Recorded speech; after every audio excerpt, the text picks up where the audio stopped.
Good morning and welcome everybody to our inaugural, that's right, the first ever episode of our Inspection Connection podcast. My name and co-host of this entertaining, hopefully, venture is Vito Bianca, and joining us today, my partner in crime, the irrepressible, the great, the den mother, the master of all things gateway to the inspection world, your friend and mine, Adyn Rowley.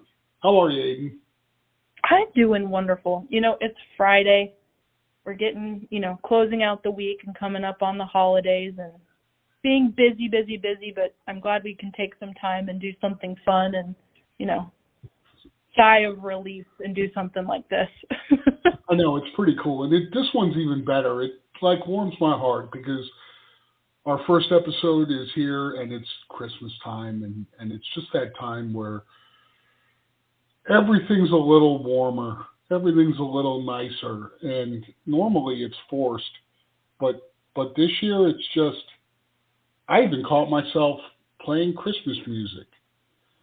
Oh my God, I was driving poor Robin crazy because I even threatened her with Mariah Carey, All I Want for Christmas Is You. It's just like, get that away from me. It just made me play it louder. I enjoy being serenaded by the Carpenters' Christmas album. That is my go-to. It feels vintage and warm and nostalgic, and you can play it in the background. It doesn't feel like that ear-piercing retail music you hear when you go into stores. It's just a totally different vibe. See, I'm Italian and I'm from New York, so I'm contractually obligated to listen to Frank Sinatra at least once a year, or they'll cancel my membership. Do you throw in a little Dominic the Donkey? No, but I go back to Burl Ives. I love me some Burl Ives Christmas music, and I was just having a blast with it. But after a while, it only lasts so long before I have to change a channel, and no matter what I start on, I'm always going to end up on the Misfits or Van Halen or something. It is what it is. Returning to your roots. I bet that's probably some pretty good music to do some reporting to. Actually, I love me some Andre Segovia, the Spanish guitar, the classical stuff, the kind where he's playing a 10-stringer, and he could go on for like 15, 20 minutes, and he's only using two hands, but you swear it's like three people playing the guitars. Something that makes you feel inspired. Mm-hmm. And that reminds me, we need to get like theme music for the podcast. That would be fun. Something out of the box. I think I'm going to go with the Guajira, the Cuban rumba, something fun. To say, I'm sure as we do these, the weeks will change and our feelings will change and our music will change. I have a feeling we could, broadcast something new to people every episode that, inspires them. Speaking of inspiration, being that it's a Friday, I am limping across the finish line this week, and I had to make myself what I lovingly refer to as AA coffee, and that's coffee made by somebody who has no sense of proportion. There's too much caffeine, too much sugar, and too much, not even cream. I keep powdered creamer for this very purpose. And I guarantee I will be shaking just like I was going to say, it's something that gets you vibrating. Exactly. I'll have achieved harmonic resonance or something. I love it. Well, I do agree that this is a great time of year to start this because we kind of get to reflect on the trials and tribulations and obstacles and, the good times we've had over the past year and kind of look forward to what we want to accomplish in the next year. And as we have people, ask us questions and get more involved as they listen, which, again, thank you for joining us wherever you are or what part of your day or what part of your real estate career you're in. It's something we can all kind of take a minute and reflect. No, it's been a tremendous year, and I actually have some good news. Oh, I'm all ears. So I'm kind of taking on a new role in 2024, and you are speaking to the new territory development leader for the northern counties. So I'll still be lead inspector and doing commercial property and home inspections and all the other things in consulting and everything. But in addition to that, I will be responsible for developing the territories in the North County, and that's a step up. So I'm excited for the challenge. I'm tilting at windmills, as they say. That calls for congratulations and a round of applause. I mean, you're a force to be reckoned with. I mean, every time I talk to you, you're on a new journey and new new ideas to, better yourself, and it helps because it betters all of us. I mean, the more knowledge you have, the more you bestow on me every time we talk. I learn something new. Well, I'm old, so I pontificate. It's just what it is. Maybe if 10% of what I say is worth something, then good enough.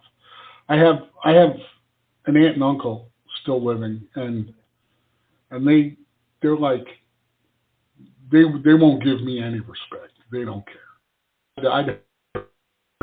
And they would still find a way to think it was somebody else's idea, right? But they tell me, Vito, if the whole world thought you were wrong, you would insist that you're right. I'm like, I only need to be right one time. That's it. Everyone expects you to be wrong, but if you're right one time, you could ride that forever. Even a broken clock is right 2 times a day. See? That's what I'm talking about.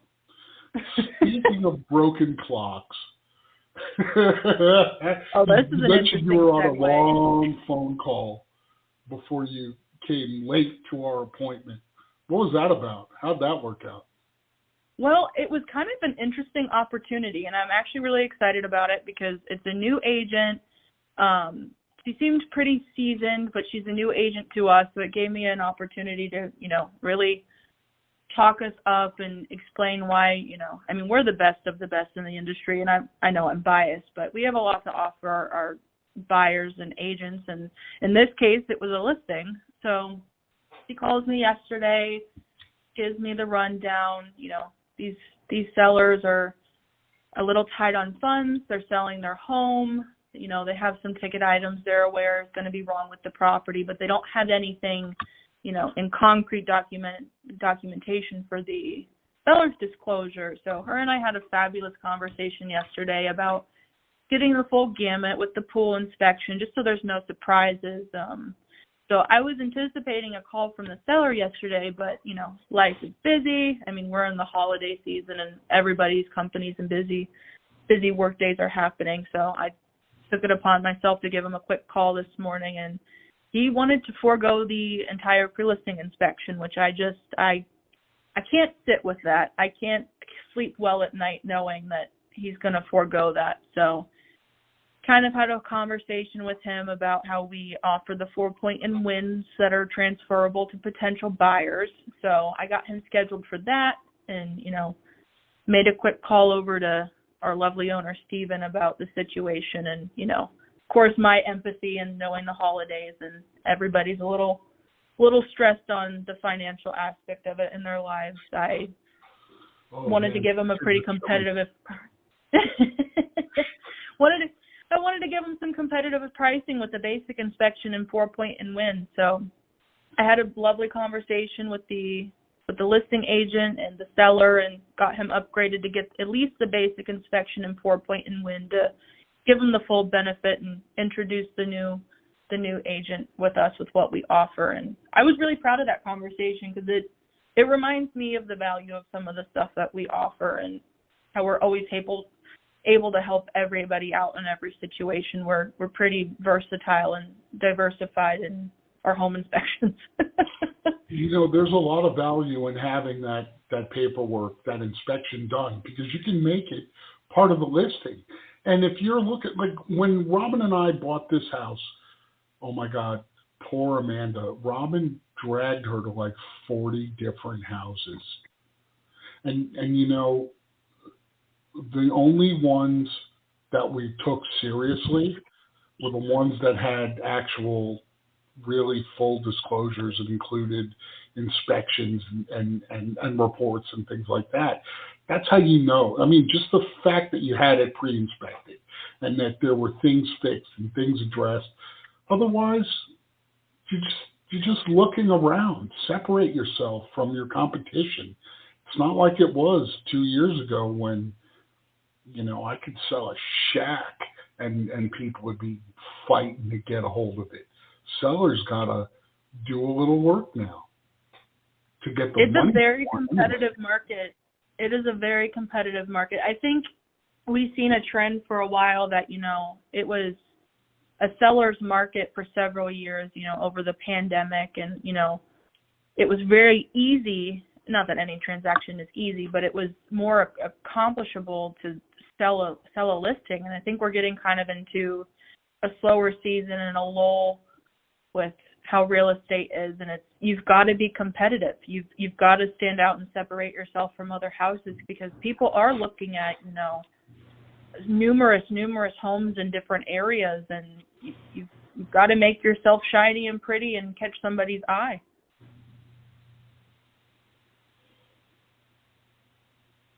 You're not wrong. Oh, no. I was just saying, I'm hearing crickets. Do we disagree? No, not at all. It got me thinking too, because not only is the effect on the sellers right now, but the buyers too are getting picky. I had a recent inspection, and I mean I see the same amount of things that I always see, and I call it out, and the buyer, he's just unhappy, and I'm like, you know, what's the matter? He goes, this is a D minus. Well, are you talking about the report, or are you talking about the home?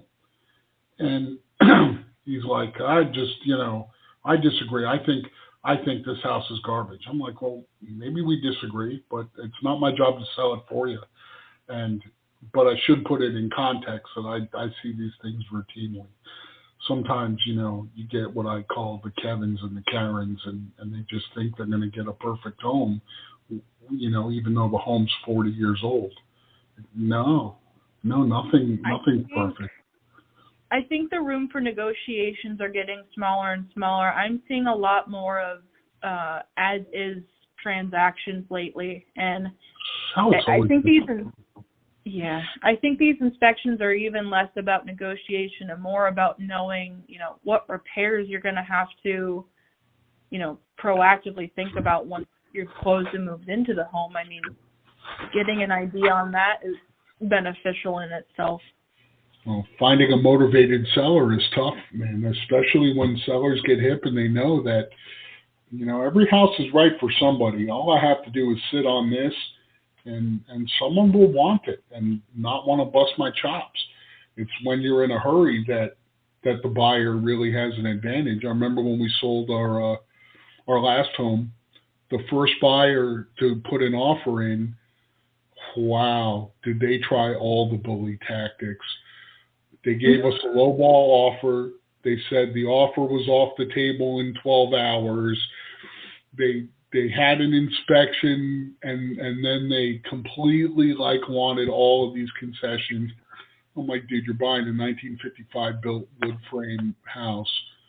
It's in a good area, but you know, it is what it is. So no, we're not going to take any of that. Thanks, but no thanks. Go away. And long story short, within a week or two, I had another offer, and we ended up making money off the transaction, and it was just an easy, pleasant deal. The inspection came back.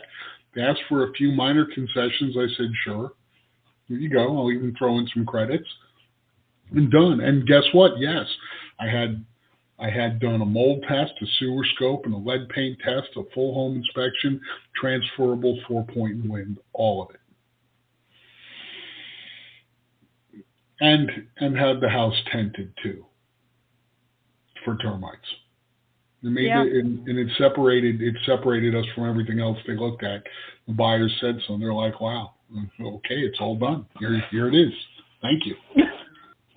There's no room for arguments. There's no room for, complacency and back and forth. And I think it really sets an expectation. I mean, I think that's the biggest thing, is setting an expectation, whether that be on the buyer side or the seller side, but also being reasonable. I mean, there has to be some room for being reasonable.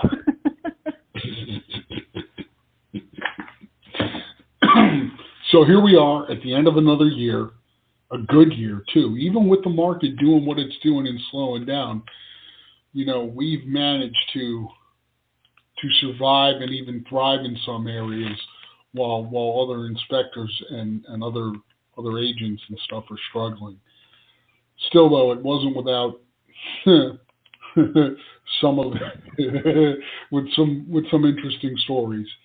I would say I'm real excited that we've got a crop of inspectors now. It's been 3 to 5 years, and we've got some guys now that are growing into and ready and have become certified master inspectors. We've got other mold assessors now, drone pilots, and our team of guys is really kind of coming into their own. You think? I could not agree more. I mean, over the course of my career here of the past 5 years, I've seen inspectors just not have the correct attitude that we, thrive to represent for our company. And we could not have a better match of inspectors that we have now. I mean, I don't feel the need or necessity to, put a certain inspector with a certain agent. I can relax and have confidence that whichever inspector I send out is going to correctly and amplify what we represent as a company. I mean, it's a huge relief, and it's something to be super proud of. I mean, I'm very proud of our inspectors and what they've accomplished individually, but also just how they've helped us through that process between, like you said, getting the drones license, accomplishing their CMI certificate, and we all kind of get to rally and congratulate each other on what we've done over the past year. Yeah, there were some that didn't make it. My God, So I was on an InterNACHI chapter meeting, and it's hysterical because we're all supposed to be there to help each other, right? But really, nobody wants to say anything to anyone else because we're all each other's competition. I think the whole system's broken. The only but Nick Gromyko was there, and he's like the co-founder of InterNACHI. And he's selling. I mean, it's just like, okay, everybody's there to sell something to someone else, and I'm listening to this. And here's the problem with these inspectors being trained. Even with the 120 credit hours that you have to get before you can even take the test in Florida to get your license, even with all that, you can be a licensed home inspector and doing inspections with certifications without ever actually having done a home inspection.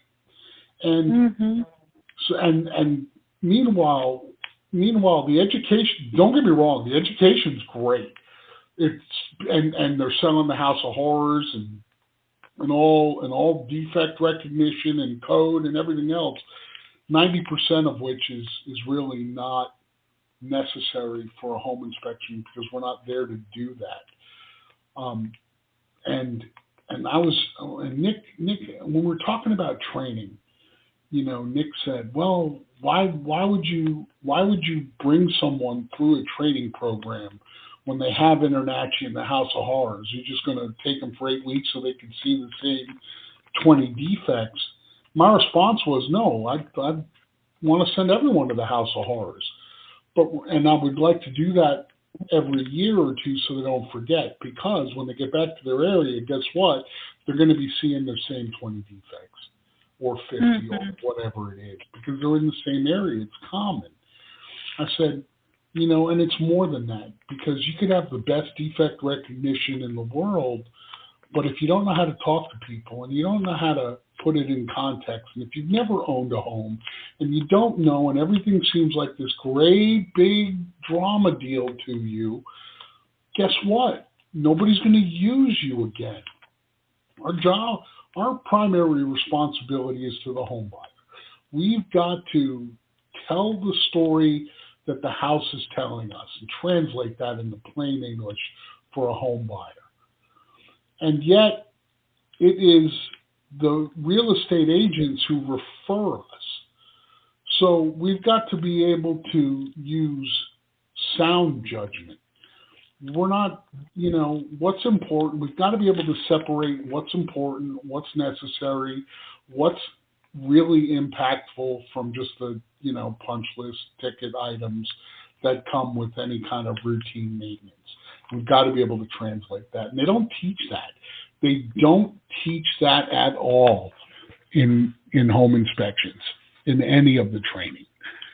So when I'm talking to other inspectors and I do mentorship and training our own team, it's this. It's like, never forget that when we're talking about the inspection business, the operative word in that statement is business. Yeah.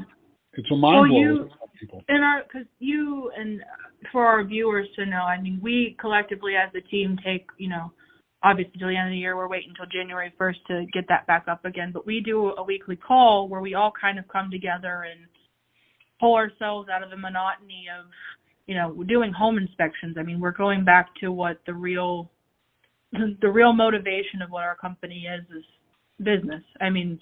The whole thing we're doing here is being a puzzle piece in a transaction for somebody. And talking about setting ourselves apart in the basic inspections, you got to set yourself apart in home inspections. You got to figure out why they're not going to choose Joe Smo, who's done it for 30 years but works by himself independently, why they're calling rock solid. Big part of it is getting out of the lull of doing home inspections and pointing out defects. It's kind of finding the art on how we put these into reports for people. And, a lot of the post conversations we have with our clients after they've read the report and, clarifying questions and what certain things mean to a transaction. And insurance, of course, you know how crazy insurance is. I think one of the main things is speaking in complete sentences in plain English and actually following the standards. Do you know, if we were to review competitors' inspection reports, we could turn this podcast into a comedy hour where you get one word in a picture and nothing else. Do you know, if you're listening, you're a real estate agent, you know what I'm talking about. The Florida standards say you've got to identify the observation, the defect, state why you thought it was necessary to include that in the report, describe the impact, right? And then finally make a recommendation. So if I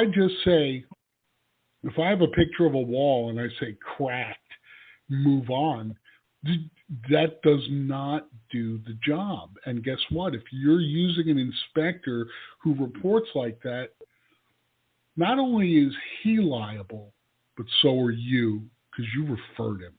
You've got to know enough to be able to differentiate between quality inspector and someone who's, just looking around. I think that boils down to even to a lot of agents that are looking at the bare minimum. Obviously, this is few and far between, but the few that do, when we're scheduling just 4 points and wins standalone for new purchases, it scares the crap out of me to know how many things go unaddressed during these transactions. It leaves so much unprotected between the realtor, the seller, the buyer buying a lemon or getting into something that they're just throwing money at once they've moved in. Just surprises after surprises. That's why I like that we offer something like the basic inspection that just kind of elevates what they're looking for and having the conversation on why it's important to have the home inspection. I mean, you get the question so often of, why get a home inspection? Obviously, you and I could talk for hours about why you should, but it's making it the information available and attainable for somebody to understand the importance of it. Well, home inspectors have kind of trained a lot of people to expect that, though, because they're putting everything they see down on a 4-point. It's not necessary. It's not even wanted, but that's what people do, and they're charging 4-point prices for it. So, you know what? And more power to them if that's what you want. I mean, I can brag on us all day long. As you know, I authored standards of practice for inspecting 4 points. It's part of a 8-hour CE class called Making 4 Points Work for You, and it's been approved by the Florida Department of Business and Professional Regulation. And what I can tell you is that the beauty of this is it makes the decision-making tree transparent. Is it, and by that I mean, how do I know if it should be a 4-point issue? Well, the form's real vague. It's got some things on it, and that's it. It's not meant to be a home inspection. They're just trying to determine insurability. But other home inspectors have taken to putting everything they can on it, and realtors have taken that to use for negotiations. But none of that is what it's for. It's meant to determine insurability.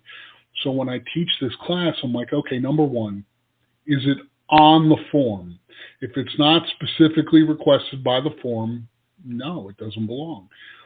2, does it render the entire system satisfactory? No, it doesn't belong on the form. 3, does it pose a significant risk to the home's occupants during normal day-to-day use? Is it an immediate hazard? Well, no, then it doesn't belong on the form. And lastly, has the item, is it working? Is it capable of performing its intended function? If not, then no. If it is, then no, it doesn't belong. You know what I mean? So there you go. I like this topic because I think I have a really good example of something that we could cover within it, because I want to say it was last week we had whether a buyer or a realtor come back with a leak on the 4-point. Do you know which one I'm talking about? There were so many that came across. It had to do with a condo because the roof wasn't included in the 4-point because the condo association covers the roof. However, due with your liability under your license, you still needed to put in there that there was a leak on the roof regardless. So, well, that was me. Actually, I do know that one because I went back for the client. We were doing the inside.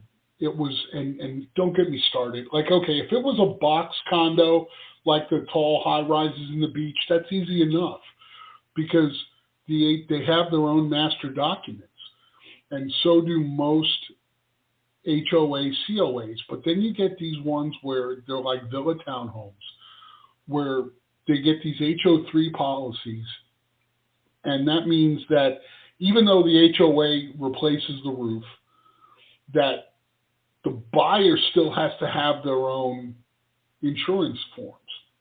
Mm-hmm. So it drives me crazy as an inspector because I'm pulling the permits. I'm looking at the county. There's nothing there. Why? Because the HOA managed it.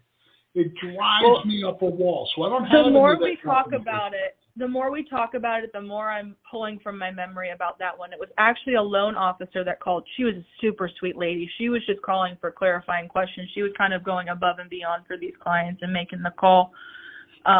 But typically I run into, with wind mitigations that the HOA has something that's outdated, something they haven't updated over the past decade. This one was wild. This one had nothing. This had no 4-point or wind mitigation ever supplied for these properties through the HOA, and I was utterly shocked. I mean, it was the first time I had ever run into that.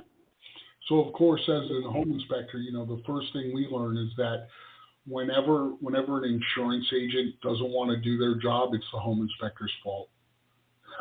Oh, it's just a transfer of liability and pointing fingers. I mean, I always like to use the term that once I get the call from the buyer who's asking me questions about insurance, we've played a giant game of telephone like we used to play as kids. You got the carrier that's called the insurance agent. You've got the insurance agent that called the buyer's agent. You've got the buyer's agent that called that called the buyer, and the buyer calls me. And by the time it gets to me, we've lost half of the information of what's being told to us, or requested from us. You almost have to go right back to the source and call the insurance agent and say, hey, what's going on here? Like, let's try to get us both satisfied and on the same page so we can make this right for this buyer. It's hilarious. On a side note, before I forget, we have a email address, don't we, for people to send in their questions for our podcast? We sure do. Let me go ahead and pull that back up. I haven't gotten to use it a whole lot yet. While Aiden's looking that up, if you're listening and you want to hear a topic addressed or have a question, just write your question and send it to the address she gives you, and we'll take the best of them. Hopefully there's enough to be selective about it, but you know what? Until it gets busy, everything's fair game. We will respond to everything. You know what? I made it super easy for everybody involved. It's just inspectionconnections@gmail.com. Is that singular or plural? Inspection connection or? Yeah, so inspection is singular, connections is plural. So there's an S at the end of connections@gmail.com. And we'll put that in the description of the YouTube machine or whatever. For our social media followers, I'll make sure to have this, once we get this uploaded, I'll put some stuff in the bio and our posts on Instagram, Facebook, all of the above, some YouTube, to make it easy and accessible, because the more we get you guys involved, the more fun this is for not only us, but the more we kind of get to expand on these conversations on tasks and topics that we're all running into. And feel free I forget, Vito, you had brought up, send in your recommendations for our preferred caffeine intake. This week, the first one, I'm doing AA coffee. I don't care if it's going to be a cup of tea or a London Fog or a, Red Bull and vodka. If you send in, and if it's got caffeine in it, we'll consider drinking it.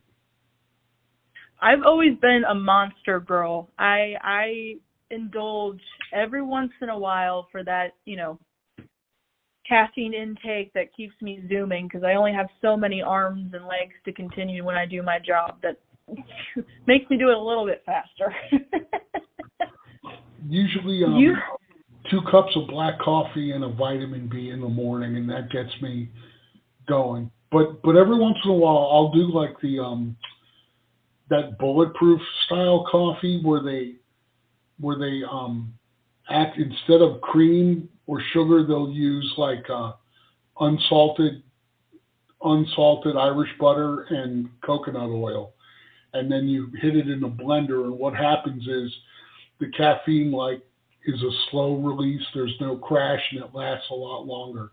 I've done that. It works. It's kind of tasty. I'm not picky about I never would have thought that you would have subscribed to that trend, but the more you've talked to me about it several times, and you seem to be a huge fan of it. You've talked about how you don't get the jitters or the heart palpitations. You just get the kind of smooth, caffeinated, keep yourself awake and motivated kind of caffeinated high.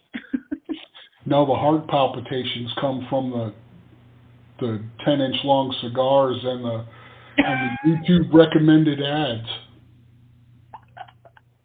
Now, guys, Vito does roll his own cigars, and I can say that they're fantastic with his own, properly applied stickers that he's created. And I mean, you're a man of the arts between your rolled cigars, your weekly meals that you send us, and your curated sourdough breads, and you never cease to amaze me with what you can make time for. It's fascinating.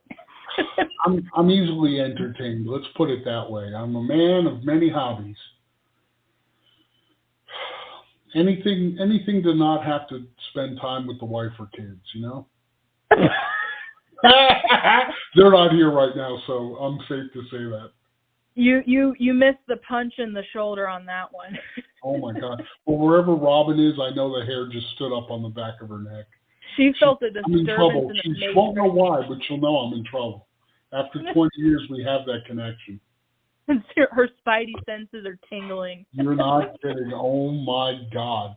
I'm going to probably have to be patient and listen and talk about feelings and stuff.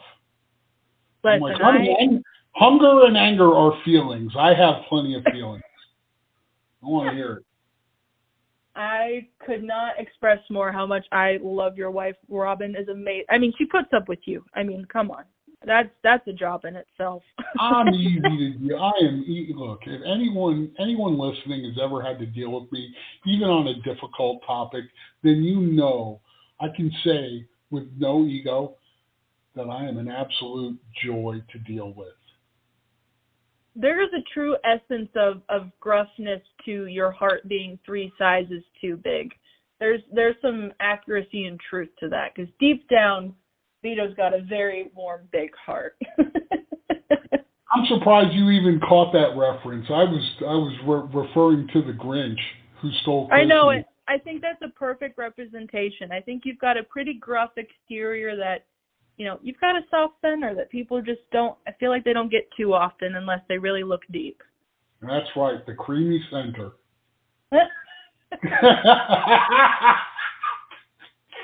Earlier you brought up something that made me kind of, you know, squirrel and dolphin into another story time, but it's very, very short. But you had talked about reports and, you know, putting things on 4 points and things being defects and all that good stuff. There was one report that I got forwarded the first year of me working here that another client had sent me. Vito, I kid you not, it was printer paper written with yellow crayon. I kid you not, I could not make this up if I tried to. It was printed printer paper that an inspector had wrote on with yellow crayon. I mean, was it the old dot matrix style with the tear-off sides? Or you're too young to remember those? Say that again. I'm sorry, Vito. The old dot matrix paper that came with the perforated sides with the holes in it that you had to tear off. Your little spiral notebooks, absolutely. That never tore off, right? You never tore it off on the perforated end. I mean, yellow crayon. He may as well have written it in white crayon. I mean, he may as well have not had an inspection. I could not believe that. I think about that at least every other week, that I actually received that in my career. Wow, unbelievable. But that's what's out there, you know. I mean, most of our local competitors are better than that, but it's, you know, but not by much sometimes. And the new generation, you got to be careful too, because the new generation of websites and advertising that all the trade associations are actively selling to new inspectors. Like, okay, here's what I mean by this, right? I mentor people, so they're calling me. They just got their license or they're in the process of their license yet, and they've never done a home inspection, but the inspection college has sold them a website, has sold them thousands of dollars of equipment, sold them, you know, brochures and everything. So they look on paper and digitally super professional, and they don't know how to do a home inspection. And this is becoming more and more prevalent. So you got to be careful. Ask to see a sample report. No matter what, look at the sample reports. Do they know what they're talking about? Are they making mountains out of molehills? Are they speaking in plain English? How's their written communication? Do they take pictures? Just the simple stuff. Are they following the standards? And And this is a good time, I guess, to plug the Eye of the Inspector class, because that is something we do semi-regularly, and it's just a course where we cover, what a home inspection really is, what we're supposed to be doing at a glance, how to tell the good inspector from the less experienced one, how a home inspection differs from a 4-point, and it kind of separates the various responsibilities. Like, did you know, like I mentioned before, the home inspector's responsibility is to report on the condition of the home at the time it was inspected. The real estate agent's primary responsibility is to promote the client's best interests. And the homeowner's responsibility, and this is one nobody likes to hear, but it's the truth nonetheless, the homeowner's responsibility is the condition of the house moving forward. When everybody gets that from the get-go, you have smooth transactions all the way around. But normally, if there's ever an issue, a question, a problem, it's because one link in that chain failed to understand their responsibility.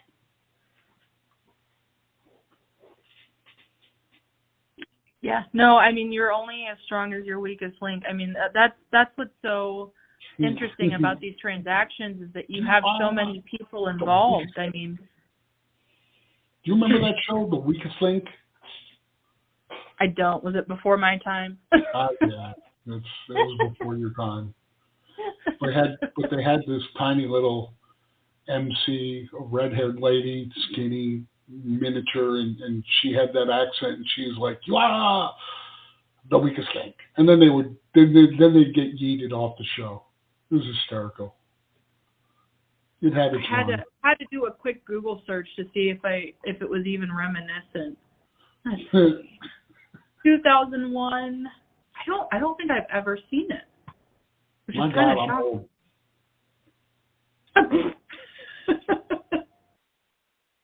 That's funny. Yeah, with these, I really enjoy, the fact that we do the Eye of the Inspector and the CE classes. We're definitely going to, I think you said we're going to pick these back up, January 1st, and I'm going to send out some emails of our weekly newsletters that are going to give dates and times of when these are going to be, where they're located, put them on social media. So people who want to attend and want to, put some tools in their tool belt, that it's a really great opportunity. I had the opportunity to attend one that you did a couple of years back, and, just being in the presence of it happening and having some more physical, tangible references while you're going over these items makes it so much easier to understand. I mean, there's only so much you can have in a phone call, an email, or a text message. Having it, staring at you in the face and being able to point things out makes things a lot easier to understand. I know for myself. Yeah, you came to one of our showing specialist classes once. That, if you're listening, that's a different one, ladies and gentlemen. That's where we do, we take a listing and we invite a bunch of agents to come, and we look at the house with an eye toward identifying what's right in front of you, issues that could jam up your transaction. I get that a lot of times, like, oh my God, I didn't realize that Zinsco panel was going to be a 4-point issue, or I didn't realize those big cracked black rubber plumbing lines were a problem. You know what? They are, and this kind of class will teach you to spot that stuff so that you're not surprised, that you'll be able to know it immediately, and you can either negotiate or prepare for it or set your client's expectations or whatever, and you're not catching it. You're not finding out about it, 2 days after the inspection with 1 day left to go in the inspection period. By and large, we've gotten the most amazing feedback from that, and it's great for new and old, or new and veteran real estate agents, I should say. And you know what? You come out, we'll do like a Facebook Live. We'll feed you lunch. You'll learn something, and we'll laugh, we'll cry, we'll go on an adventure together.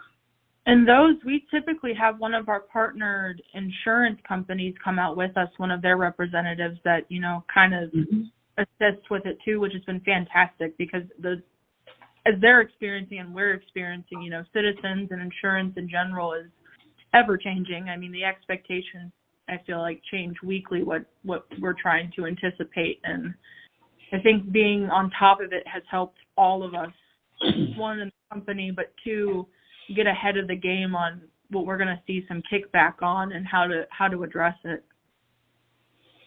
That's right. Literally everybody who comes to the showing specialist class ends up making an average of $20,000 raise the next year.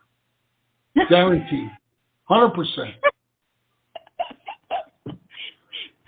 Somebody's going to come back with that, Vito. And everybody who comes gets entered into a raffle to win a 2-for-1 Caribbean cruise.